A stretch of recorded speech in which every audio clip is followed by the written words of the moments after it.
You are ready? Whenever you are. Okay, so I will start today. Xin chào quý vị và các bạn. Cảm ơn các bạn đã dành thời gian tối thứ Bảy tương đối lạnh nếu bạn sống ở thủ đô Hà Nội lúc này để cùng trao đổi học thuật với sử gia Peter Kuznick.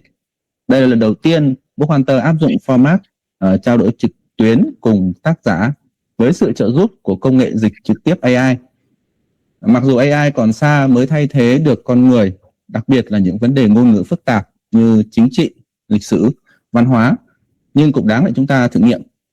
Và Book Hunter hy vọng rằng mỗi tháng có thể tổ chức một sự kiện giao lưu với tác giả trên toàn thế giới bằng hình thức này. Xin cảm ơn Peter Kuznick cùng với Oliver Stone, hai tác giả của Nước Mỹ chuyện chưa kể, vì đã ủng hộ Book Hunter từ 2018-2019. Hai ông đã không nhận royalty bản quyền mà ủng hộ một đơn vị xuất bản nhỏ bé như Book Hunter. Kể từ đó tới nay thì Peter vẫn luôn sẵn sàng chia sẻ sử liệu cũng như kiến giải của ông với chúng tôi. Và hôm nay là một dịp như vậy. Cảm ơn Peter và xin mời ông giới thiệu đôi dòng về bản thân cũng như lý do ông và Oliver Stone thực hiện series phim tài liệu Nước Mỹ chuyện chưa kể.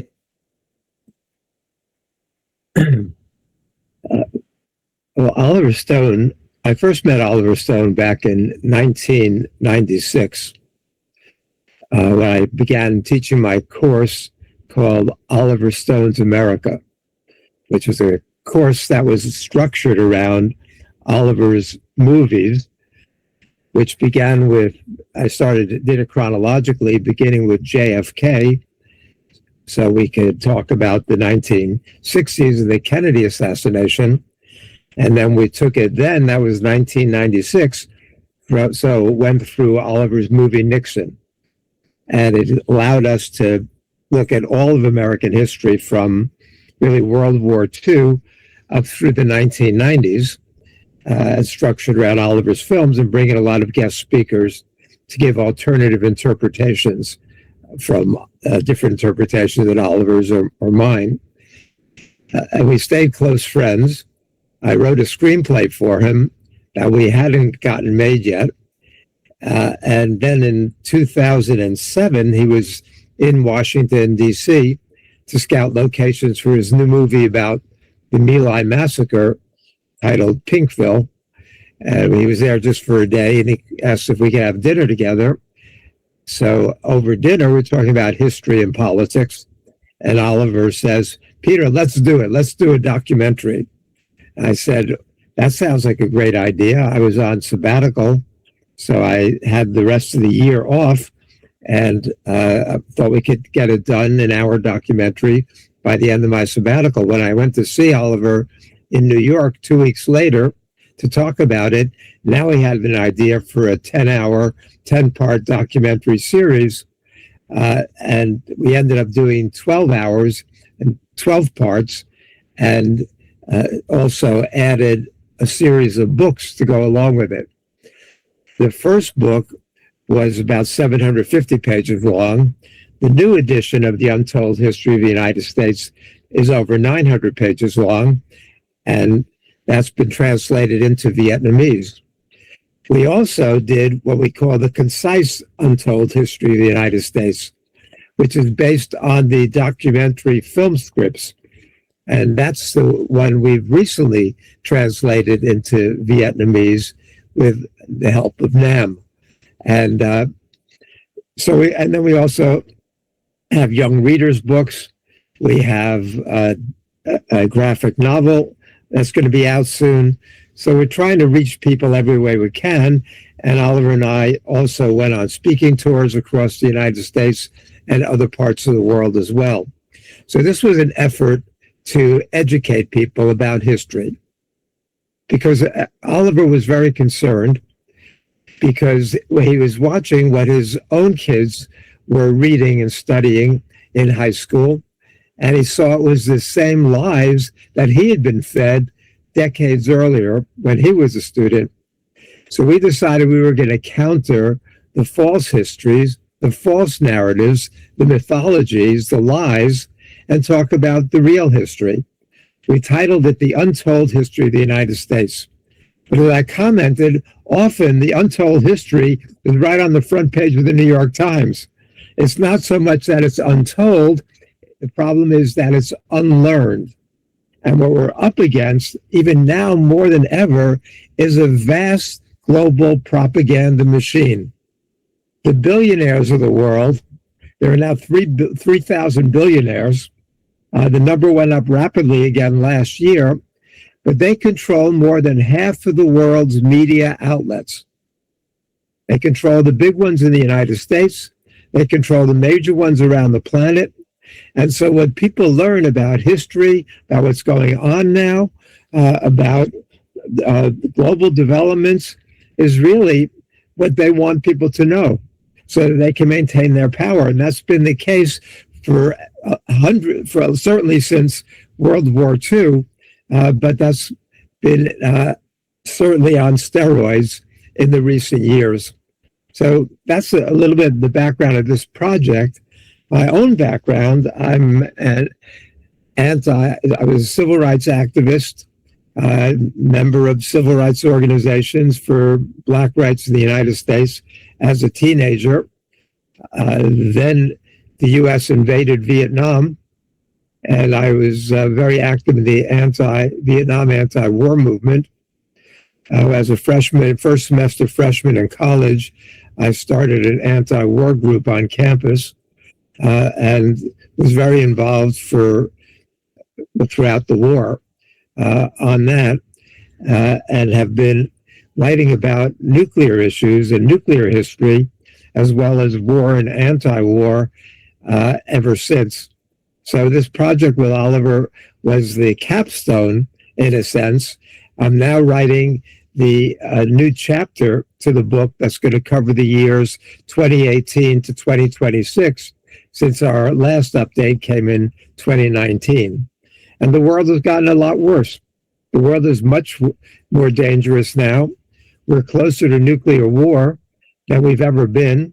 And we're seeing an upsurge of right-wing fascist and extreme right and Christian nationalist movements and governments all over the planet. So I think it's a very, very dire moment. And the future of human life on our planet is more at risk now than it's ever been. Cảm ơn Peter.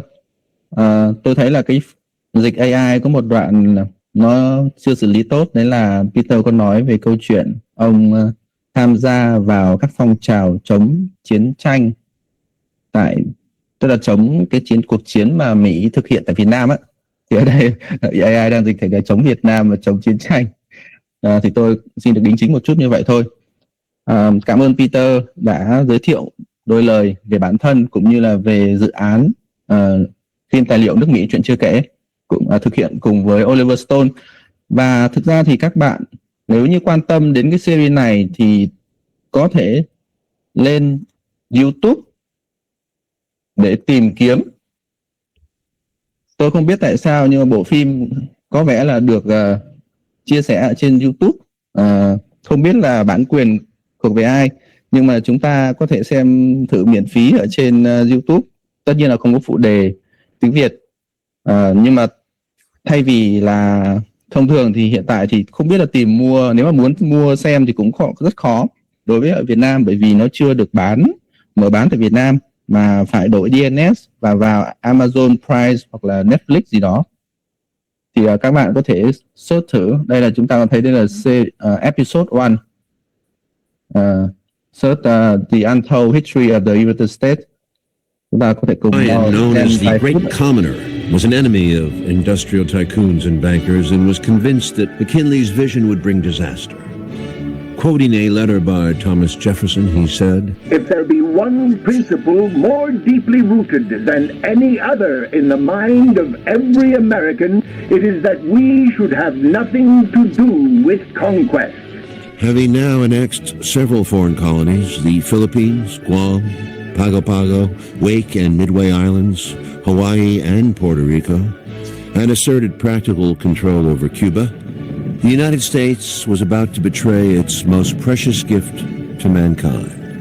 This is 1900.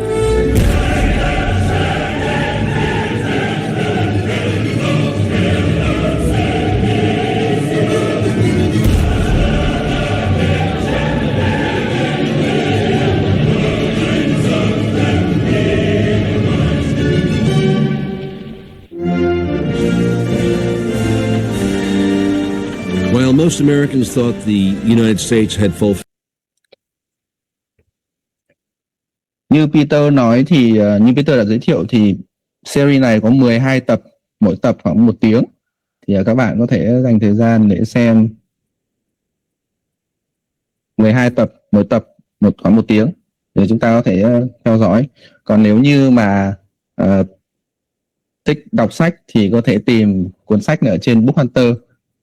Và bây giờ chúng ta sẽ cùng nhau vào nội dung chính của buổi hôm nay. Tôi xin được mở đầu bằng việc đặt cho lần lượt hỏi Peter 4 câu hỏi. Và sau khi mà Peter trả lời xong 4 câu hỏi này thì chúng ta có thể các quý vị tham gia có thể đặt câu hỏi thêm cho ông ở phần tin nhắn hoặc là giơ tay để đưa câu hỏi. Thì bây giờ xin được phép hỏi câu đầu tiên. Câu thứ nhất. Nước Mỹ dưới thời đại của Trump đang biến chuyển như thế nào? Không chỉ là thay đổi về nhân sự hay khẩu hiệu, mà là biến chuyển về ưu tiên chiến lược, phương thức vận hành quyền lực và cách nước Mỹ tự định vị mình với phần còn lại của thế giới. Xin mời Peter. Let me first say that the segment you chose was a very appropriate one, because highlighting William McKinley and the start of the American Empire with the Spanish-American War in 1898 is very timely. Donald Trump recently put up a portrait of William McKinley in the White House. That 1900 election between McKinley and William Jennings Bryan offered Americans a stark choice between being a republic or being an empire. And Bryan said the country could not be both. And the American people in 1900 chose empire, supported McKinley, who took the Philippines, effectively took Cuba, and began the America's bases, especially around the Pacific. So it was this period in which Americans recognized the importance of the Pacific to U.S. well-being, or defined it that way. Americans wanted the cheap labor, they wanted the raw materials, they wanted the markets, and they were willing to use military force in order to achieve it. But the main focus of U.S. interventionism during the succeeding decades was going to be less in Asia and more in the Americas, in Latin America. So the U.S. would intervene militarily to overthrow government after government in Latin America. It begins with the Monroe Doctrine in 1823, but that was really an effort to keep the European colonialists out of Latin America, to stop Spain and others from recolonizing Latin America. But after 1898, then in 1904, we have the Roosevelt Corollary, which says that the U.S. can use force where necessary to impose friendly governments throughout Latin America. And that's what the U.S. does. And so we intervene over and over again in the 1900s, the 1910s, the 1920s. The Marines go in there, and as Smedley Butler, the most decorated Marine in U.S. history, says in his book, War is a Racket, he says he was a high-priced money man for the U.S. corporations and the U.S. banks. And he went in there for Brown Brothers banking. He went in there for United Fruit Company. He went in there for the other corporate interests, and he overthrew government after government, even especially those that were supporting the interests of the people in those countries against the interests of the U.S. bankers and corporations.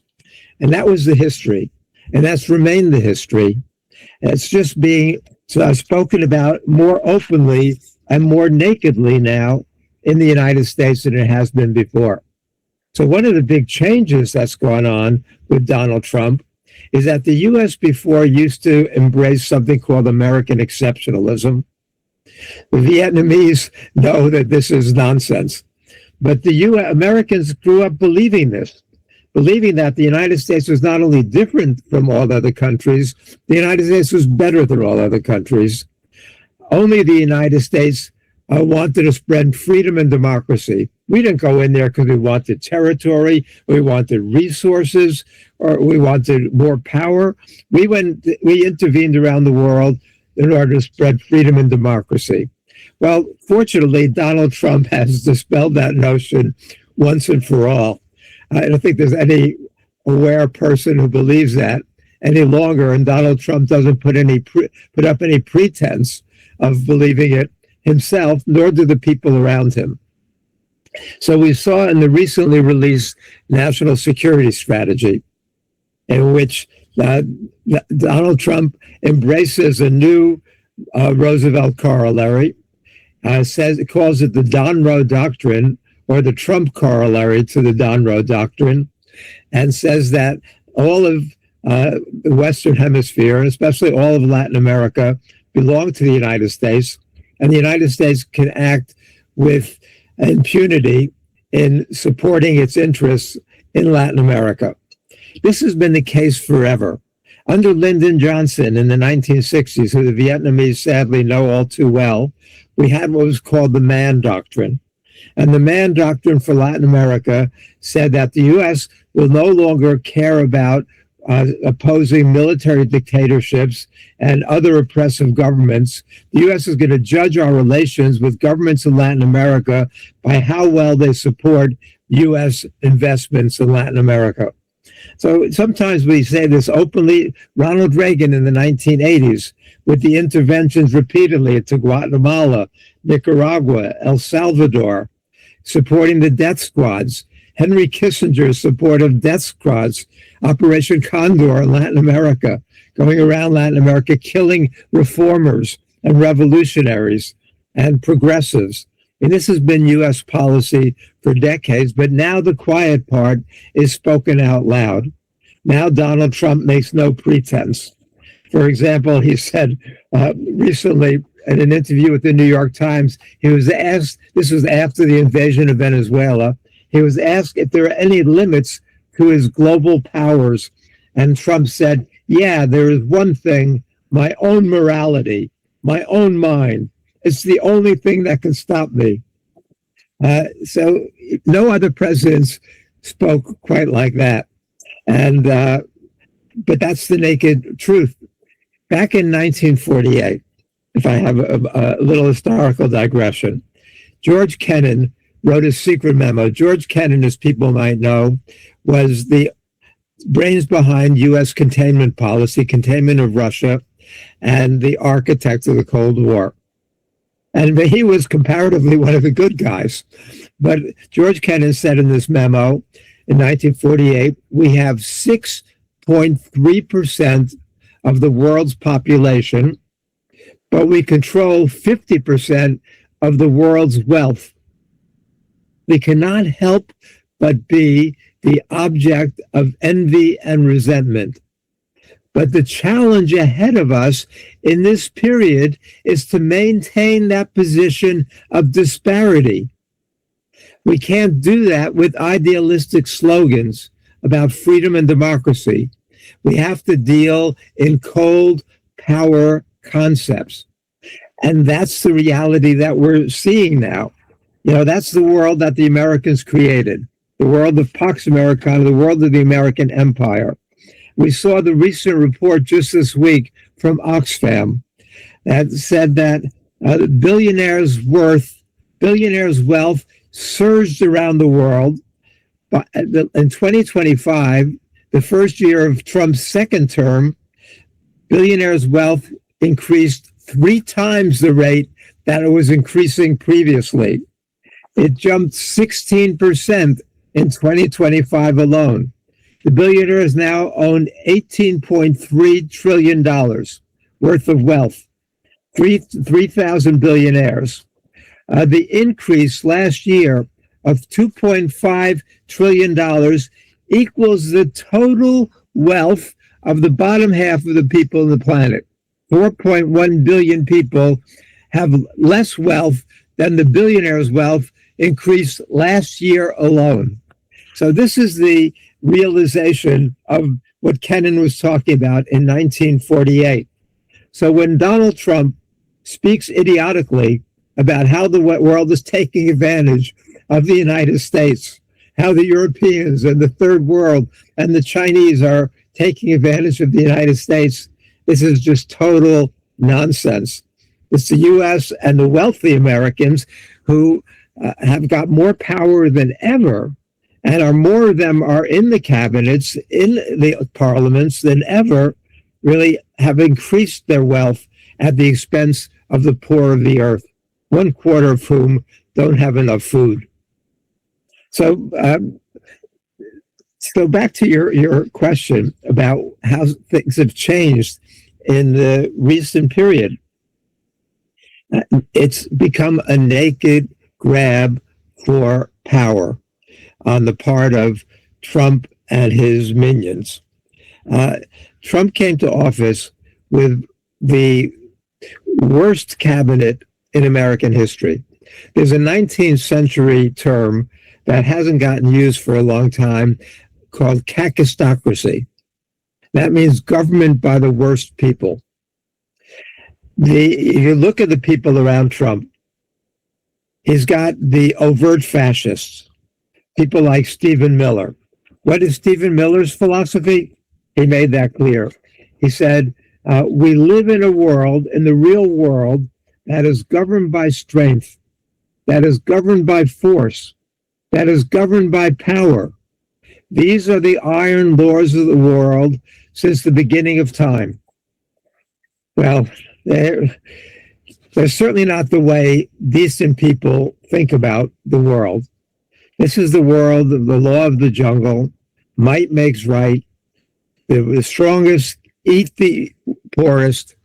So as people said about the Davos meeting, either you're at the table or you're on the menu. And most of the world is on the menu right now. It's not just Venezuela. It's not just Iran. It's not just Panama. It's not just Nigeria, Canada, Greenland. It's the entire planet right now. And it's a very, very dangerous moment and a tragic point of history to be at, because the world could be a shared planet. A world could be one in which we realize everybody's interests, and we do it peacefully, and we do it through development, and we do it with a modicum of kindness and decency. Or we can have the world of Donald Trump, and which is the world of the jungle and interventions, and the rich getting wealthier, and the poor suffering as they do. So there's so much to say. When we deal with, so I mentioned Stephen Miller. Then you've got the new Secretary of Defense of the United States, who calls himself the Secretary of War. Well, the U.S. used to have a Secretary of War. And in 1947, they decided it was time for a euphemism to sanitize it, and they changed it from the Department of War to the Department of Defense. Well, Pete Hegseth wants to take it back to the Department of War, and he wants a warrior ethos. So he fired most of the women in positions of power in the Pentagon. He fired a lot of the minority people. He got rid of all the DEI programs, the ones that defended minority interests. And he said, we want a warrior ethos. Half of his body is covered with right-wing Christian nationalist, quasi-fascist tattoos. This is his fantasy. He's a tough guy. We've got other tough guys in there, like Kristi Noem.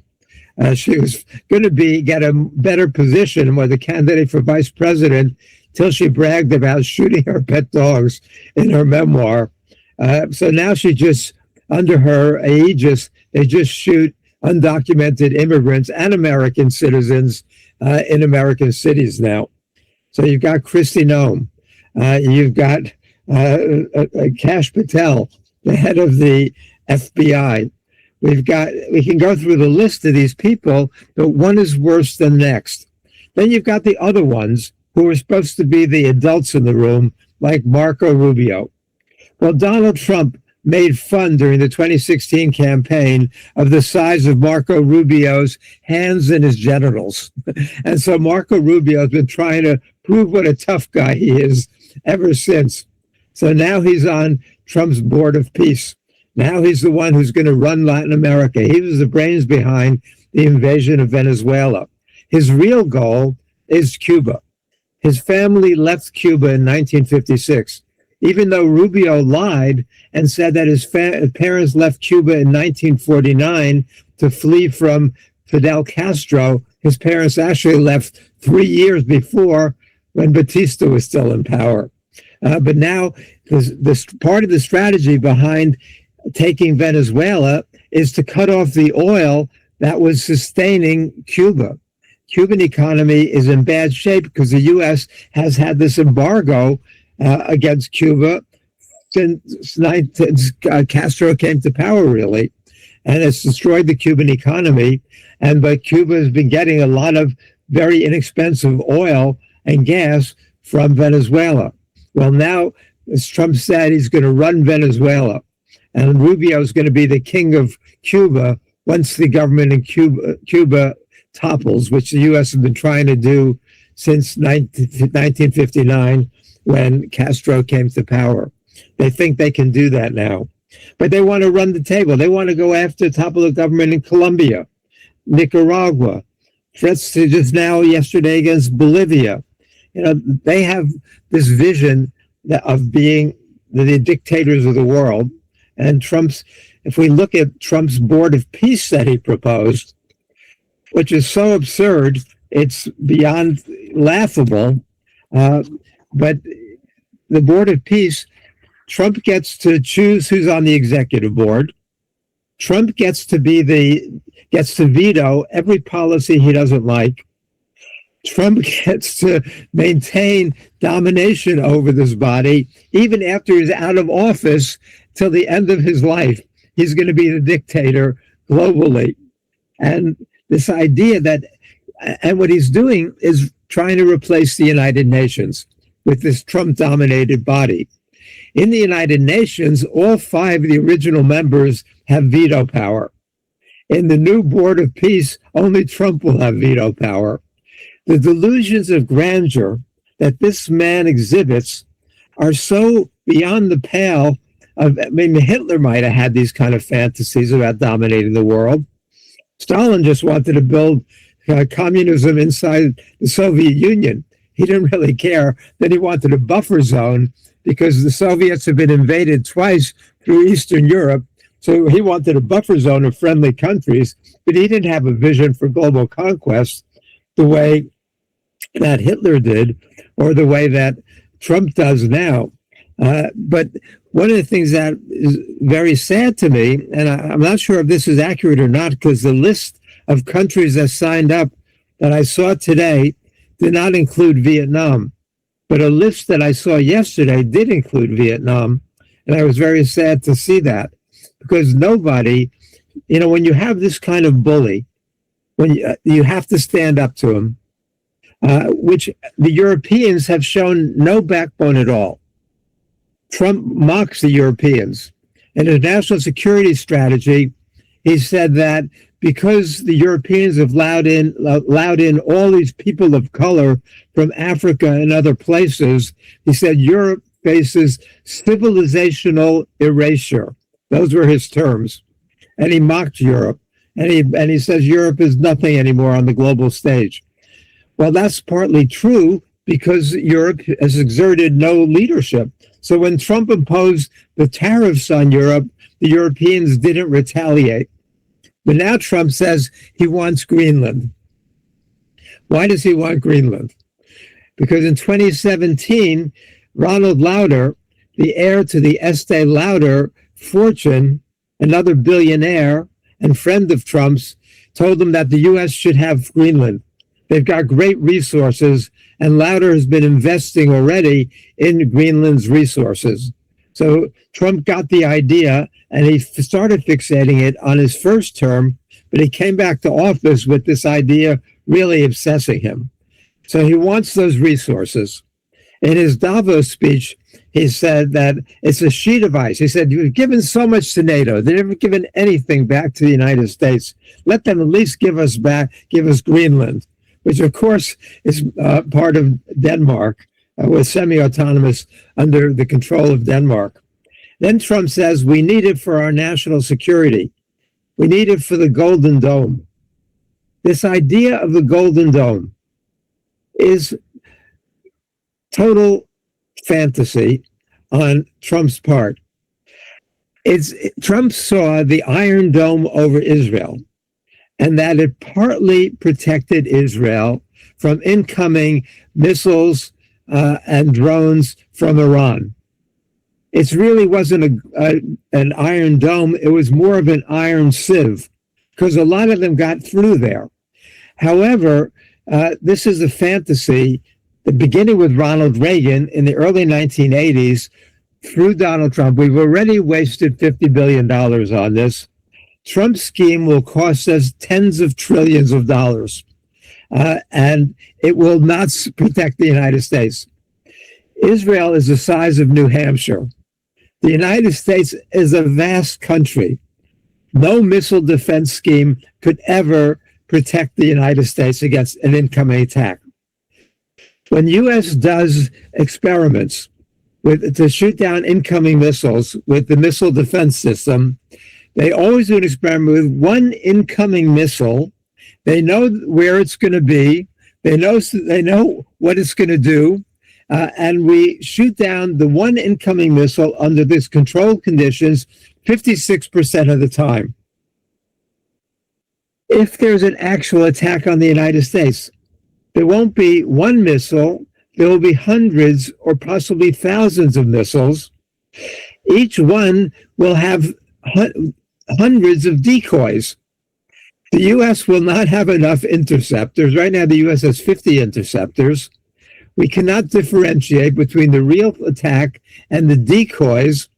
And we figure that under the Iron Dome, we need 1,200 interceptors for every incoming missile, which means we're going to need 120,000 interceptors, which have to be replaced every 6 years in order to shoot down the incoming missiles.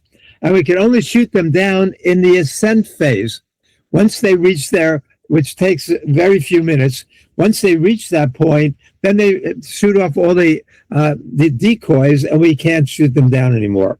This is, again, but Trump is emotionally and psychologically a 3-year-old. When I said that recently in an interview, I heard from a 3-year-old who told me that I shouldn't insult 3-year-olds to compare them to Donald Trump. But you look at this guy, he's so entitled. He talks about grabbing women by the genitals. He talks about grabbing the resources. He says now he controls all of the resources in Venezuela. He wants the resources in Greenland. We're dealing with something that we haven't seen before. Also in the streets of the United States, we've got the military mobilized in the streets of the United States. In a way, I experienced some of that in the 60s during the Vietnam anti-war movement, but on a much lesser scale. And those were one or two incidents. Trump wants to get the Americans used to having troops in the streets. These troops are behaving like the brown shirts in Germany. They're behaving like the Gestapo. They want unlimited, untrammeled power. They want no oversight. They break into people's homes. They smash the window in people's cars and drag them out. They use pepper spray and tear gas. They indiscriminately pick up people who are dark-skinned, even if they're American citizens, and they trample on their rights in ways we've not seen before in the United States. Maybe we saw some of that with the racists in the South. But this is truly horrific right now, what's going on, and trying to get the American people used to having the police and the military and the ICE agents in the streets. And we see again, there's no constitutional rule. You know, Donald Trump, just like he says, he doesn't believe in any international law. He doesn't believe in some kind of rules-based international order, even though the rules-based international order meant the U.S. hegemony and the U.S. empire. He doesn't even believe in that anymore. He does what he wants, and he's trying to do the same thing, and he's getting away with it because the Congress is so submissive and servile, and he's got a Supreme Court that doesn't believe in the U.S. Constitution. And so we're in a very dire moment, and even more dire on a global scale. But I've been talking for a while. Ma'am, why don't you ask questions to rein me in a little bit? Otherwise, I'll just go on. Cảm ơn Peter. Thank you. Now, the second question. Câu hỏi thứ hai mà tôi muốn hỏi Peter, đấy là chính sách đối ngoại của Trump đang chịu chi phối bởi các hình mẫu lịch sử nào của Mỹ? Lịch sử đối ngoại của Mỹ thì từng vận hành theo những mô hình lặp đi lặp lại. Đầu tiên là mở rộng ảnh hưởng, tạo khối liên minh, thiết lập trật tự và tái cấu trúc đối thủ. Câu hỏi đặt ra là Trump đang phá vỡ hay tái sử dụng các mô hình đó theo cách thức mới? So you have my second question, Peter? Yes. Okay. Yes. Well, I've been talking a lot about foreign policy because that's what I'm obsessed with lately. So I've been doing 10 to 15 interviews a week around the world about the crazy stuff that's going on and how dangerous it is. But I don't have to tell the audience in Vietnam about U.S. foreign policy. You know, Vietnam was the war of my generation. I didn't fight in it, I opposed it. Oliver Stone fought in it and was wounded twice and highly decorated. And he believed in American propaganda. He believed what the government told him. His father was a Cold Warrior, a Wall Street person. And Oliver went over there and he found out that what he was told was a pack of lies. And he came back and he became a different person. You know, I had Robert McNamara into my class as a guest speaker a few years ago. And McNamara told my students, and McNamara was the architect of the invasion of Vietnam, really, one of the main ones. And he told my students that he accepted the fact that 3.8 million Vietnamese died in the war. 3.8 million Vietnamese died. When I was in Hanoi a year ago, January, with a delegation of historians, and we spoke to a lot of Vietnamese diplomats and government officials, and they told us that the figure they now use is 5 million Vietnamese died in the U.S. invasion and destruction of Vietnam, which is a horrific figure. But it just shows how ruthless the U.S. can be in trying to get what it wants. And what I see going on now is in many ways terrifying.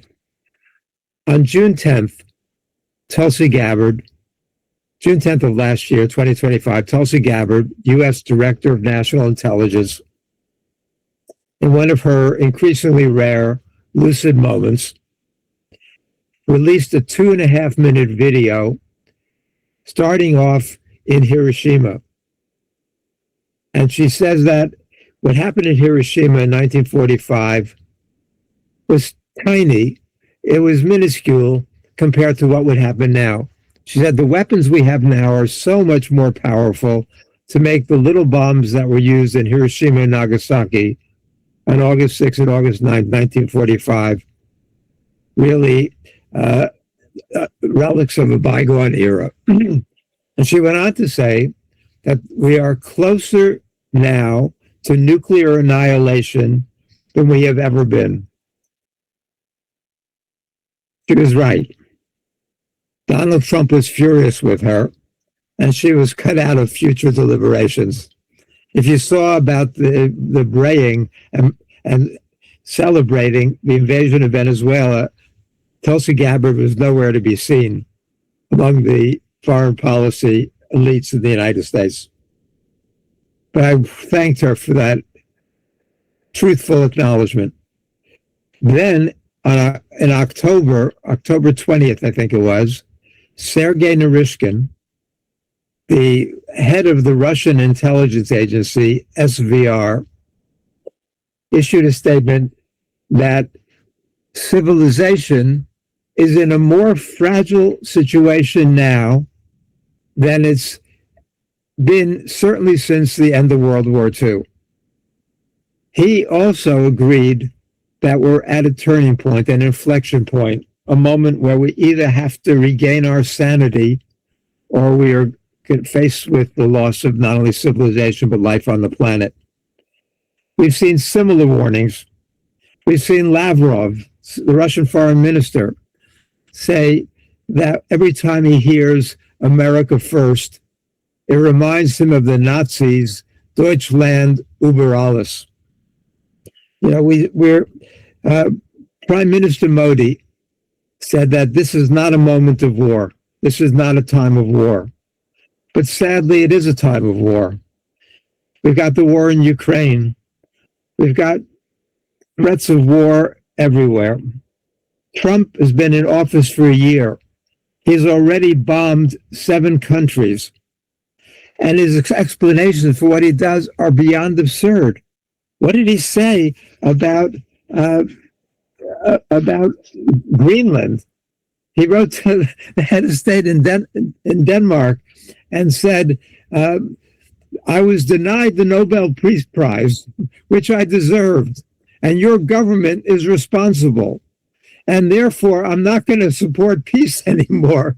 I'm going to just look out for U.S. interests. I mean, really, somebody should change his diapers. I mean, this is the kind of person we're dealing with, somebody who equates his own ego with the well-being of the planet. And what terrifies me is there's nobody standing between this madman who's been unraveling, who's delusional, who's so pathologically narcissistic that because he didn't get the Nobel Peace Prize, not from the government of Denmark, but from the Nobel Committee, that he's willing to start wars and take Greenland by force. But I know something about this because I was the one who nominated Miho Hidankyo for the Nobel Peace Prize, and I was part of their delegation to Oslo in December of 2024. And so I know something about the Nobel Peace Prize and who deserves it. And Donald Trump, a man bombing 7 countries, does not deserve the Nobel Peace Prize, much as Obama didn't deserve it in 2009, despite his speech calling for nuclear abolition in Prague. When in reality, he said the United States could be the last country to give up its nuclear weapons, not the first.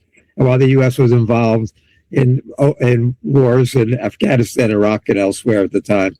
However, no longer that aside, but Tulsi Gabbard's warning was correct. We are closer to nuclear annihilation than we've ever been. And Ukraine is one possibility. Iran and the Middle East are another possibility. But the greatest likelihood is over China, and especially over Taiwan, which has been America's obsession since Hillary Clinton announced the Asia pivot back in October of 2011. She wrote an article in Foreign Policy magazine titled America's Pacific Century, saying the U.S. is going to shift its resources, military resources, from the Middle East and Europe to Asia, and the U.S. is going to dominate Asia. But the concern is Taiwan, because when in the 1970s, when the U.S. recognized China, finally, they accepted the principle that there is one China and Taiwan is part of that. The Chinese leadership accepts that same principle, that there is one China and Taiwan is part of it, but they argue that they're the ones who represent the real China. But the United States has always accepted a couple principles. One is strategic ambiguity when it comes to Taiwan. That if there's fighting over Taiwan, then the U.S. is not going to say if it's going to get involved militarily. Well, we blew that during Biden, because under 4 times Biden said that the U.S. will get involved militarily. Then he had to walk it back each time. Biden was a China hawk. Biden came into office surrounded by 18 top advisors from the Center for New American Security. Those are the China hawks. They're very different in some ways than the people who George W. Bush came in from the Center for New American Project for New American Century, the PNAC people, the neocons who George Bush brought in. But back in 2017, Admiral Philip Davidson said that the U.S., or in 2021, he said the U.S. has to be prepared to fight a war with China over Taiwan by 2027. Xi Jinping has said, I don't know where he got that date. We've never said anything about 2027, but that's the date the Americans used.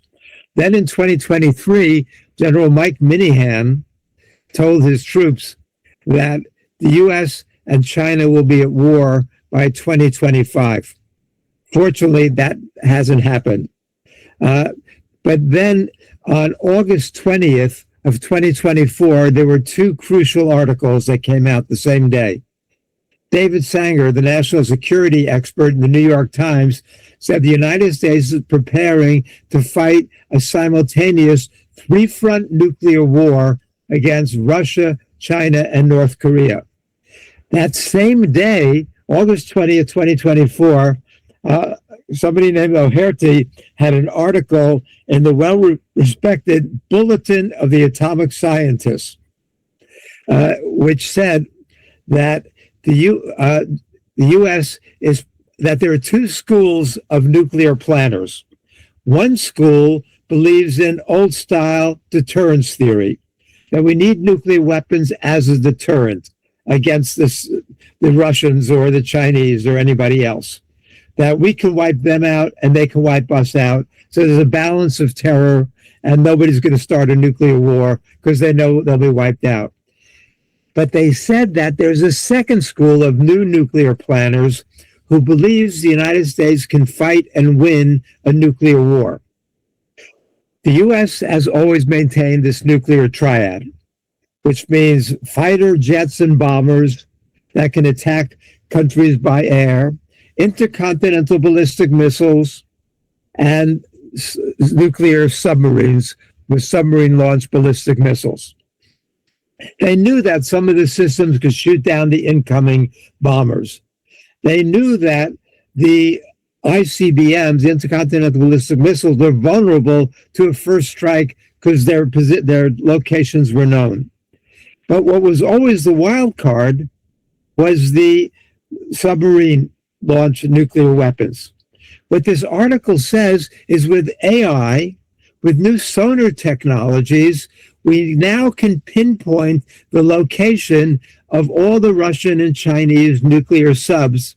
And if the U.S. launches a preemptive strike, we can wipe out all, not only the bombers and the intercontinental ballistic missiles, we can also wipe out the Russian and Chinese submarines. And they would have no ability to retaliate against a U.S. nuclear war that could wipe out their countries. And so back in 2006, 2 scholars, Lieber and Press, wrote an article in the Council on Foreign Relations arguing then that the U.S. had achieved a strategic positions where we could attack Russia and China and they couldn't retaliate. And then the Washington Post said heads were exploding in the Kremlin over this, that the Russians thought this was official U.S. policy because in the Council on Foreign Relations. So now, though, they've renewed that, and they've been working on this for years. These people are insane, yet they control the nuclear weapons. There is nobody standing between Trump and launching the nuclear weapons. I don't know what Trump believes about this, but it sure scares me to think that this is the kind of people who have control of the nuclear arsenals. And we look what the American generals are saying. General Thomas Buchanan said in November of 2025, was quoted as saying that the U.S. can not only fight and win a simultaneous three-front nuclear war, but the U.S. can retain enough nuclear weapons to ensure that the U.S. will be the global hegemon going forward. This is the kind of thinking we're seeing, which is why, that the fact that so many countries have signed on to Trump's Board of Peace, which enshrines U.S. domination in the most irrational way, is very, very disappointing and frightening to me. But the other thing that's going on is that the only nuclear arms control treaty that remains is the New START treaty. During Trump's first term, in the first meeting he had on the phone with President Putin, Putin said to Trump, this was in early 2021, Putin says to Trump, early 2017, Putin says to Trump, the New START treaty expires on February 5th, 2021. We should extend it now ahead of schedule. And Trump put down the phone and asked his advisors, what's the New START treaty? He didn't even know what it was. And he picks up the phone and says to Putin, I don't like it. Let's let it go. At a meeting with his top advisors, Trump said, when he found out that the world had cut the size of its nuclear weapons, Trump said, we should increase America's nuclear arsenal tenfold. It was at that point that Secretary of State Rex Tillerson called him a fucking moron. And was right, obviously. And now Trump, again, Putin last year urged Trump to extend the New START treaty, which expires in less than a month, really in 2 weeks from now, the last nuclear arms control treaty that limits the size of the arsenals and the size of the number of delivery systems we can have, that expires on February 5th. And Trump has never responded officially to Putin's request to extend it, and said that he instead welcomes the nuclear arms race. Well, we see what that's going to mean, because one of the lessons from the U.S. invasion of Venezuela is that the only thing that protects countries is having nuclear weapons. North Korea wrote, after the U.S. invaded Iraq in 2003, that the big mistake that Saddam Hussein made was not having nuclear weapons. If he had them, then the U.S. couldn't have invaded. And that's a lesson that much of the world is learning. I'm afraid that's the lesson that Iran is going to learn. The U.S. bombed Iran's nuclear facilities at Fordow, at Isfahan, and Natanz, and rationally, Iran should have the nuclear weapons like Israel does and the U.S. does. I hope they don't, because if Iran develops nuclear weapons, then immediately Egypt, Turkey, the United Arab Emirates, and Saudi Arabia will all develop nuclear weapons. We see that happening already. Poland wants nuclear weapons. Zelensky said he wants nuclear weapons. 73% of the people in South Korea say they want South Korea to have its own nuclear weapons. Japan is a screwdriver twist away from nuclear weapons. Takaichi, who broke with their official policy and said that if there's fighting over Taiwan, Japan will send its troops there, which we knew they were going to do, but she's saying it publicly, causing a strong reaction from China. She has abandoned Japan's 3 non-nuclear principles. The right-wingers in Japan want to see Japan develops its own nuclear weapons. It's got a massive stockpile of enriched plutonium, can do it almost overnight. So the world is on the verge of nuclear anarchy, which would be insane because, we're going to start using those nuclear weapons. And, we're very, very close to that already. So given the state of the world, the fragile state of global relations right now, There are two directions the world can go. One is the direction the U.S. is leading it under Trump. I've thought all along and said all along, it was wrong. It was a mistake for Russia to invade Ukraine. I said there are three big lies associated with Ukraine. The first lie is that it was an unprovoked invasion. It was not unprovoked. It was highly provoked. NATO had been expanding to Russia's doorstep. And Russia had made clear how opposed it was to NATO expansion. Because in 1990, NATO, the U.S., and the Brits and the Germans promised Gorbachev that NATO would not expand 1 inch to the east if he allowed the unification of Germany. Before that year was out, NATO was planning to expand. NATO expansion began in real in 1998 in Hungary, Czechoslovakia, and Poland, and it continued right up to Russia's doorstep, despite all the objections from even Yeltsin and Putin and everybody else in Russia. And Gorbachev spoke out against it. Gorbachev gave us the first of the blurbs we got on Untold History came from Gorbachev, who said that this book is indispensable if you want to understand the United States and U.S. behavior in the world. And I thanked him profusely for that. So it was highly provoked. 2008, George W. Bush announced that they want to fast-track Ukraine and Georgia into NATO.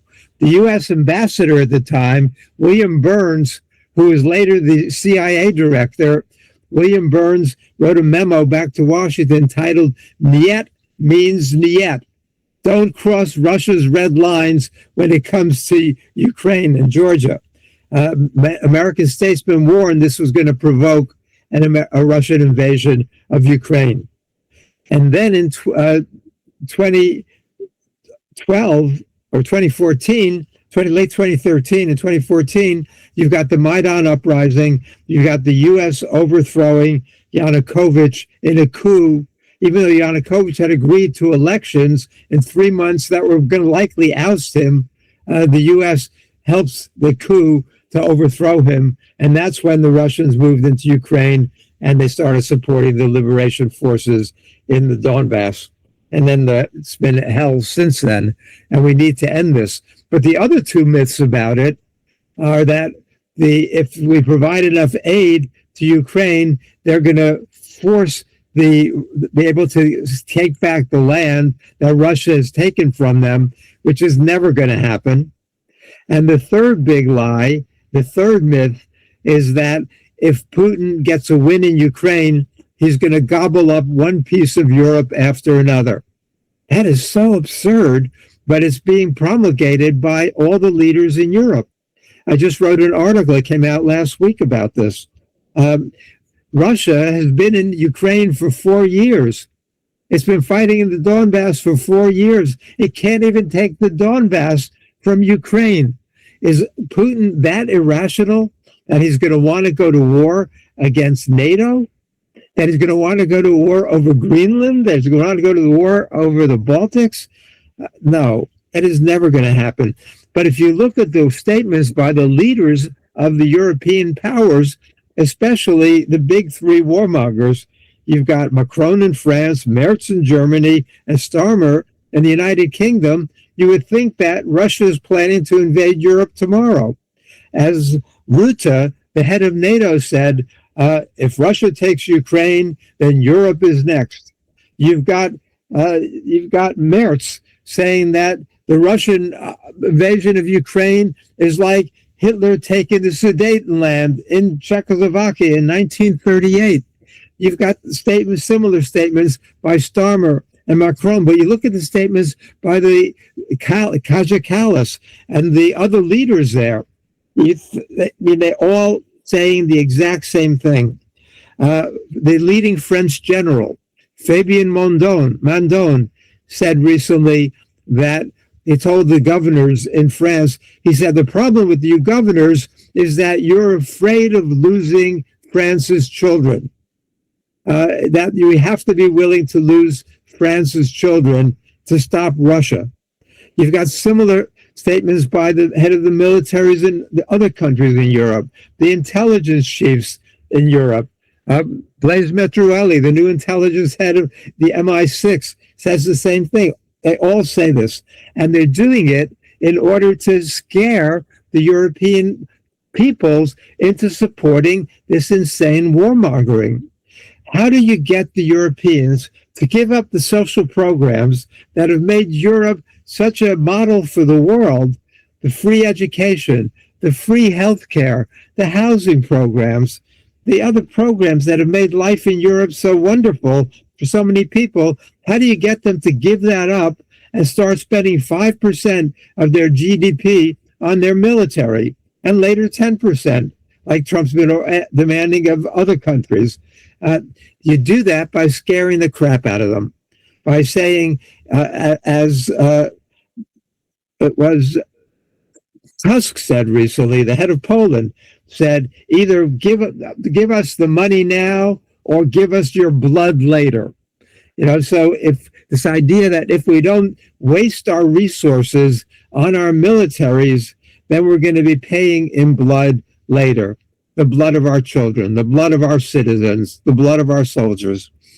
And that's what you do. You scare people. People are easily scared, and they know that, and they control the media, and that's the message that they've been promulgating. You've got left-wing forces and also some right-wing forces who are resisting this, and libertarian forces. But why don't we see, one of the things that I complained so much about during Biden is that diplomacy became a four-letter word. Why don't we even sit down and talk anymore? Why don't we sound people out? Why don't we work together to create a peaceful and prosperous future? Instead of fighting over the Arctic, why don't we work together to collaborate over the Arctic? I give talks about President John Kennedy's a commencement address at my university, American University, in 1963, which was called the Kennedy's speech peace speech. And Kennedy says there, I'll tell you a story. I got invited to Moscow last April. I got invited to chair the documentary jury at the Moscow International Film Festival.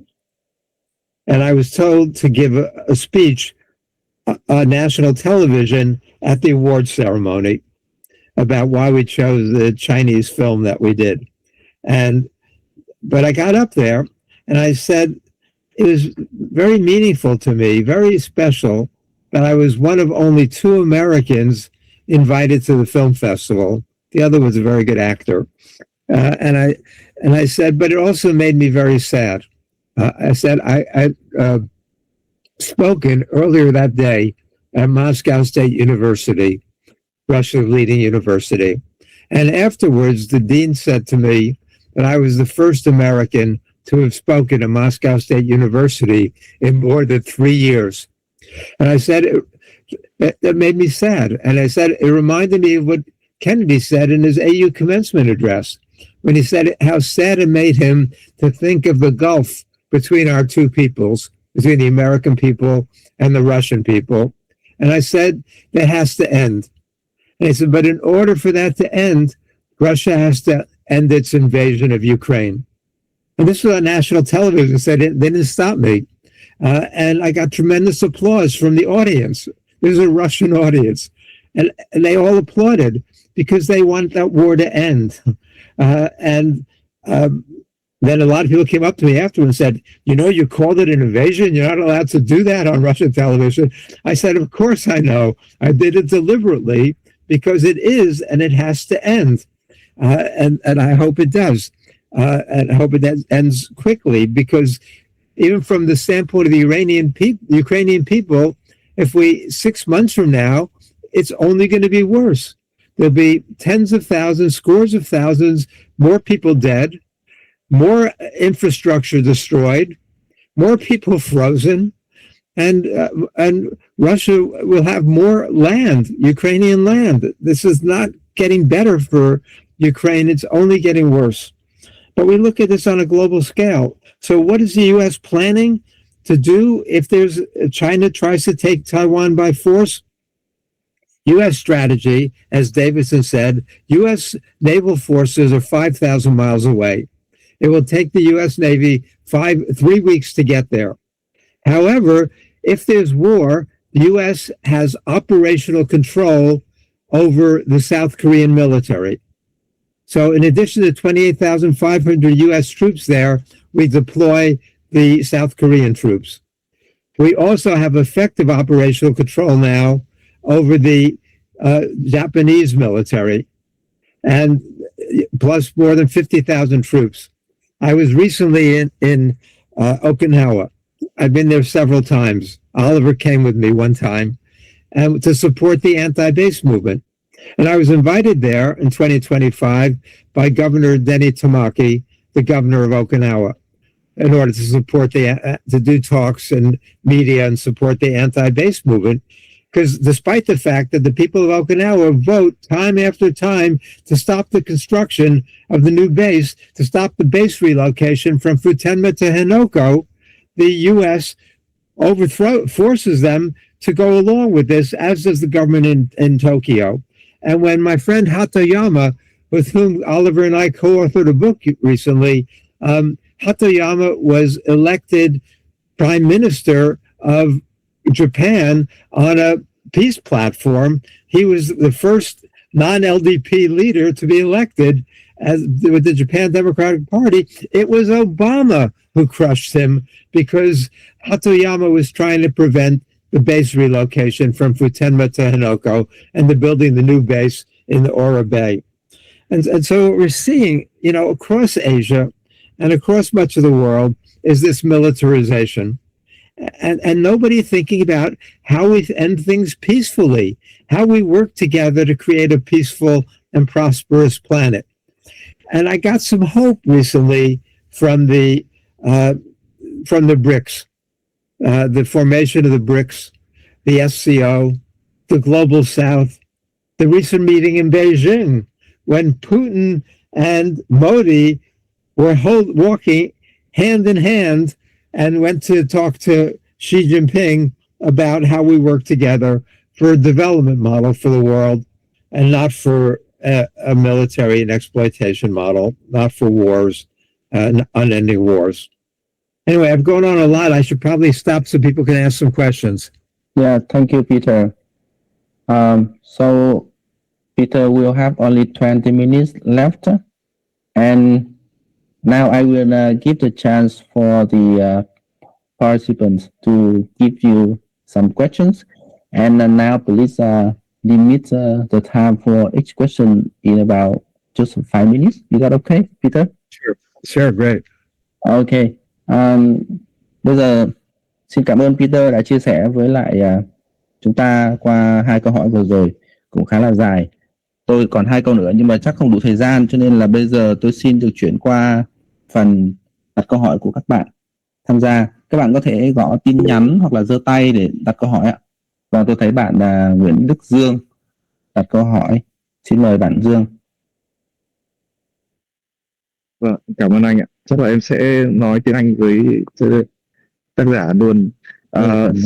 Thank you, Book Hunter, for holding this meeting, and thank you, Peter. I have one question for you, because you're talking a lot about the current situation. I really curious about what has led to this stage. Before Trump, the first Trump administration is Obama administration, right? And before Trump, second is Biden. So what happened before Trump then is led to the current crisis right now? Can you comment a little bit about that? So let me talk about Trump's second election, because that one is even more baffling than the first one, because people are ready when in 2020, Joe Biden won by more than 7 million votes. He beat Trump very badly because the American people had gotten more sick and tired of Donald Trump and his antics during his first term. During his first term, he had advisors like General Kelly and McMaster and others who tried to restrain him. General Miley, the head of the Joint Chiefs of Staff, they tried when Trump said we should shoot the protesters in their legs. They told him they can't do that. They stopped him from doing the crazy things he wanted. But the American people saw how chaotic, how bad things were. Trump was impeached twice. He was not convicted, but he was impeached twice. And so in 2020, November, they elected Joe Biden.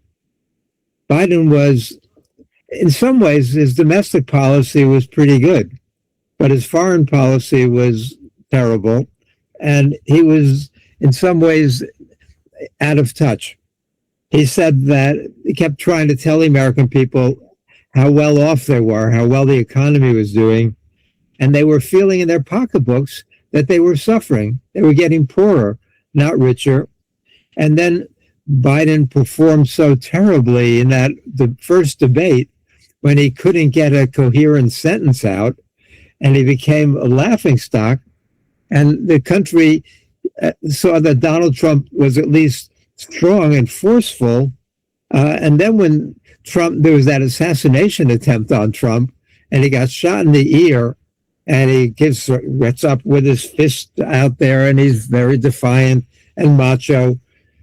People forgot how much they disliked Donald Trump and how dangerous Donald Trump is. And so he's got a MAGA base of 30 to 40% that will stick with him no matter what he does. But he convinced a lot of the independents, especially the white women and white men. And among the things they cared about were the influx of immigrants into the United States. During Biden, there pretty much was an open border in the South, in the United States. And Trump talked about the rapists and the murderers, and that these countries were unloading their insane asylums and their prisons and sending these vicious people to the United States. And so they did what I was talking about before. They scared the American people. And the U.S. media, rather than exposing this, took him seriously. And so Biden was finally forced out, but he anointed Kamala Harris as his successor. Had they had a real primary and the American people had a chance to vote, it very likely would have been somebody else who they actually liked and who would have been much stronger. Then Kamala Harris sealed the deal when she was asked in one of the debates what she would do different than Biden. Biden was very unpopular at this point, and she said, I can't think of anything I would do differently. At that point, people want to change. They really want to change. And Trump talked about the economy and said that that's what his focus was going to be. Make things affordable. Make things, he talked about the price of eggs and the price of gas and the price of meat. And all of this was going up. And he talked about inflation. And then he comes to office and it doesn't do anything about inflation. He, in fact, has a trade war against the world. And some countries he has 50% tariffs on, most countries 15 to 25% tariffs on. And the economists all say it's the American people who are going to pay those tariffs, not the foreign exporters. But Trump is such an idiot, he doesn't even understand that. He thinks when the U.S. runs a trade deficit with Vietnam or with China, that the U.S. is getting exploited, that the other countries are taking advantage of the U.S. But in reality, the trade deficit that the U.S. ran kept the American prices low. So the American people were benefiting from that. Trump ran on one platform. He's governed on a very, very different platform. And his approval ratings are in the toilet. The approval ratings range between 36% and 40% is the high. the party out of power almost always does very well in the off-year elections. There were several special elections in 2025, and the Democrats trounced the Republicans. The prediction by everybody is that the Democrats are going to take back the House in 2026 and possibly the Senate.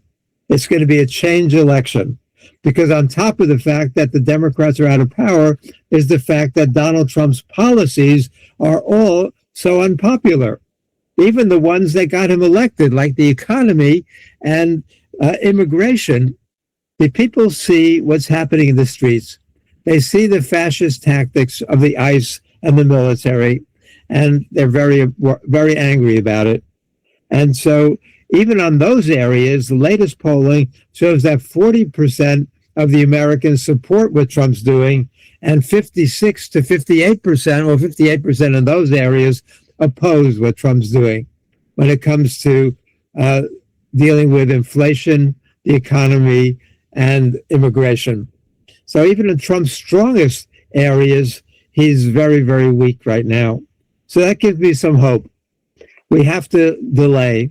We have to drag things out for another year, and then Trump's going to be a lame duck president, even lamer than he is now, and his presidency will effectively be over.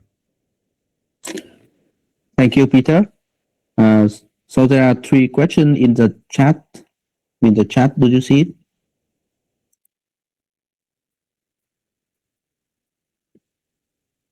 Can you see the chat? In call messages?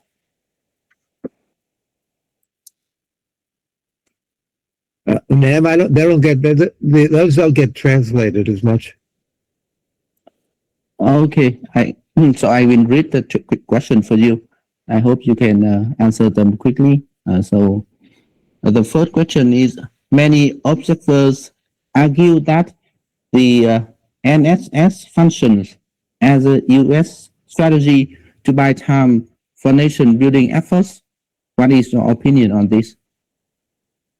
The NSS, National Security Strategy? The NSS, không biết là bạn Hùng tôm cái từ NSS này có phải là ý mà Peter vừa hỏi không ạ? NSS means National Security Strategy. Đúng rồi, yes. And what is the question about it? They say that some people say that it plays the roles to buy time for the U.S. to build, for the building the nation. I don't know if you. Yeah, I mean, I guess I see it very differently. One of the things Trump's been doing since he came to power is to try to distract from the Epstein files. One of the big issues when Trump was running, his MAGA base was very concerned that there was a ring of pedophiles in the U.S. government that was running a sex trafficking ring around the world. And it was being run by Jeffrey Epstein, this billionaire who had this stable of young women who he was exploiting, but that there were others who would go with him to his island.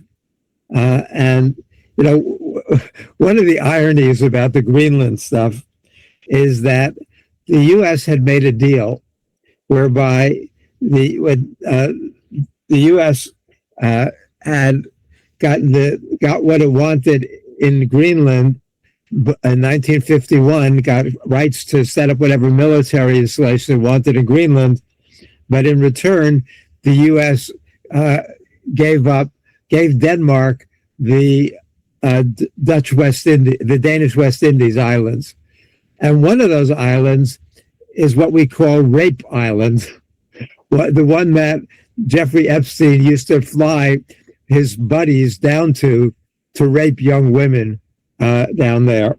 But Trump has been trying to cover up this whole thing. The approval ratings on this, 22% of the Americans approve of what Trump has done with the Epstein files, and 66% of Americans disapprove, because Trump is trying to cover it up. And he covers it up with Venezuela, and he covers it up with Iran, and he covers it up with Greenland, everything to distract, to keep it off the front pages.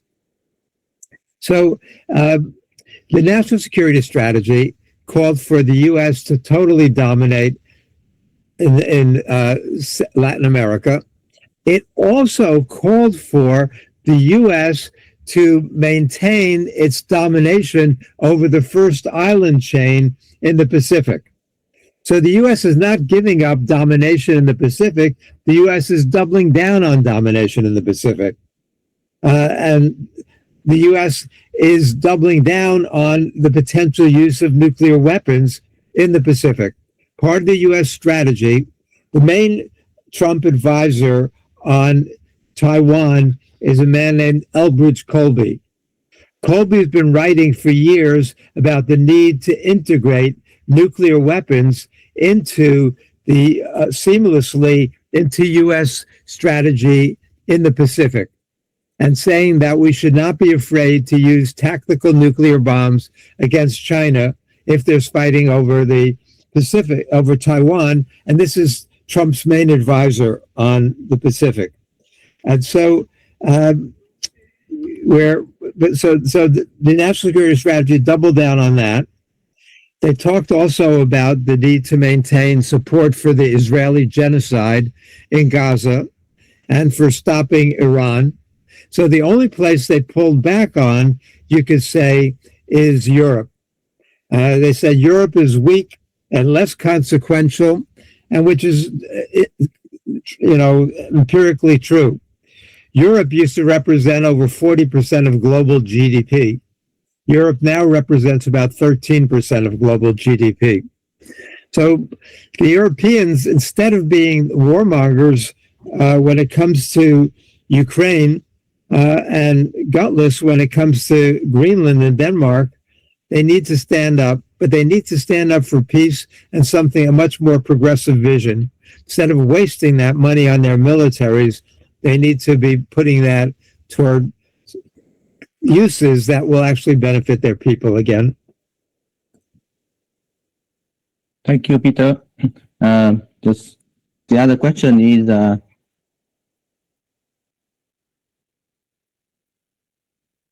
I hope you could share a bit on how Trump and this trend of aggressive U.S. foreign policy could be stopped in this year's or in the next election.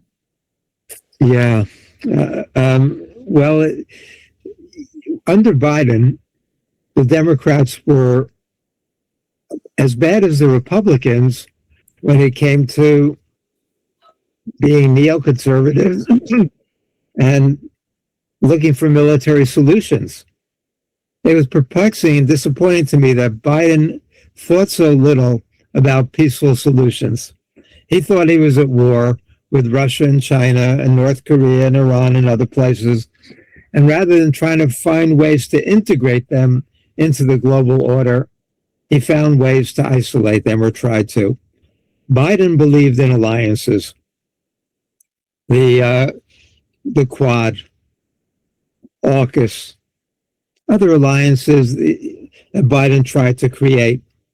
The alliance between Japan and South Korea and the United States, or JACUS as they called it. But when Trump came to power and blew up the alliances. So the Democrats have not been exactly a force for truth and enlightenment when it comes to foreign policy. However, they are so opposed to what Trump is doing that they will rally around an alternative vision. We have to end the fighting in Ukraine. That is the big issue. And we also China needs to make some changes. I mean, China needs to commit to a peaceful transformation in terms of Taiwan. The Taiwanese were moving closer to aligning with China before China cracked down the way it did in Hong Kong. Then the people on Taiwan no longer believed that there could be one country and two systems, or that China would respect their democratic rights. The same thing I tell my Chinese friends, and I'm on Chinese television a lot, third only to the amount of television I do in Russia and in India. And I tell my Chinese friends that I love when they talk about win-win diplomacy, because Donald Trump's diplomacy is we win and you lose, and we're going to smirk about it, and we're going to gloat about it. But the Chinese talk about win-win diplomacy, but they don't always exercise that, especially in the South China Sea, where they should give up a little bit of their dominance in order to give other countries a win also, and hold on to more of the resources there. But China represents a potential force for good, because China is the only country who's been pushing for global development. The Belt and Road Initiative, as badly as it's sometimes carried out, at least is the right idea for global development. And where Trump says that global warming is a big Chinese hoax, when he says in Doha that the Chinese are tricking people into supporting wind power and solar power, the reality is the opposite. And Trump pulled the U.S. out of 31 UN treaties just a couple weeks ago, and 35 non-UN treaties and agreements, and including the Paris Climate Accord. What Trump does in destroying the world militarily, he's going to do in destroying the world in terms of climate and the environment. This whole thing is obscene.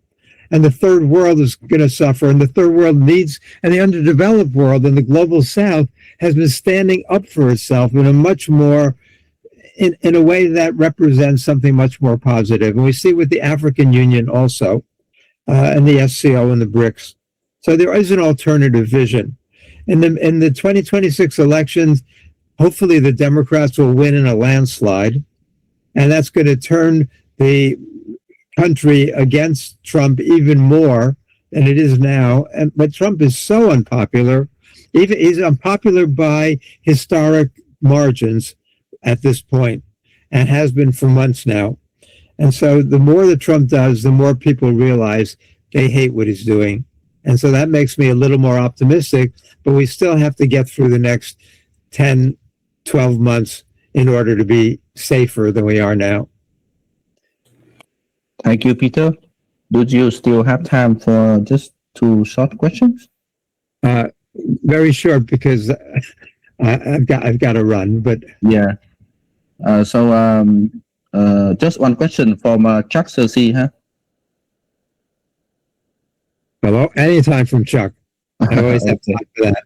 So Chuck sent me the questions. So Peter, you have described in great detail the situation we are facing now.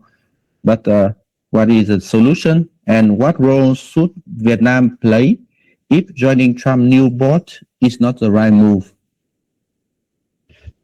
I'm sure Chuck could answer that better than I can, because Chuck understands Vietnam a lot better than I do. For a long time, Vietnam represented a country that resisted the United States and succeeded in doing so.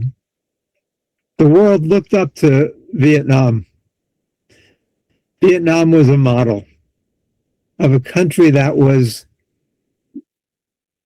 dedicated enough, committed enough, brave enough, and smart enough to know how to resist the French, the Chinese, the Americans. I remember when I brought my students to Vietnam for the first time in 2007, and I also brought Dan Ellsberg with us. And Dan and I got invited. I think Lady Borden was responsible for it. We got invited to meet with General Giap, and that was a great moment, because he represented not only a military leader, but also a thinker, as did Ho and other Vietnamese leaders who could strategize an alternative vision for the world, based upon an alternative to American hegemony.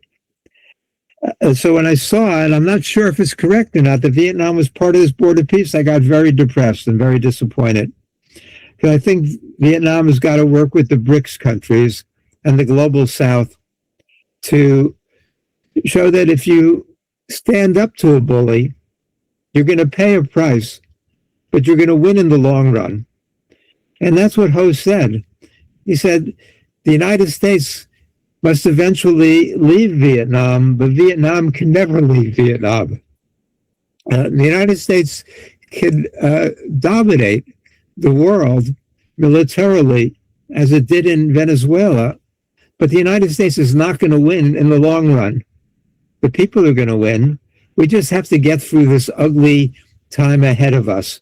And we know that Donald Trump's nickname in the United States is Taco. It stands for Trump always chickens out. When the Europeans stood up to him about Denmark and Greenland, he backed down. And as he does always, he'll lie about it and says, oh, well, Rutte says we're going to get all this stuff. That's not true. But that's the world he lives in, a world of ego, a world where he wants his name. He puts his name on the Kennedy Center. He puts his name on his fantasy about the Golden Dome. He puts his name, he's going to probably change the name if he gets it from Greenland to Trumpland. He wants a Nobel Peace Prize. He's shameless enough to accept it from Machado, who gives it to him, even though the Nobel Committee says there's no way to do that, and she should never have gotten it in the first place. So I would love to hear Chuck's answer to that question, and Lady Borton's and other people's answer to that question. But I think standing up to a bully and not caving in, and calling the emperor out. When the emperor is naked, as the fairy tale has it, it's important to tell the emperor he's naked. And now we've got not just Trump as an emperor, he's Mad King Donald. And we have no king's marches in the United States, and they're huge. Because the American people don't want to see fascism, and they don't want to see the U.S. a bully to the world. But whatever support, help we get from the rest of the world is so appreciated here in the United States and so watched by the American people.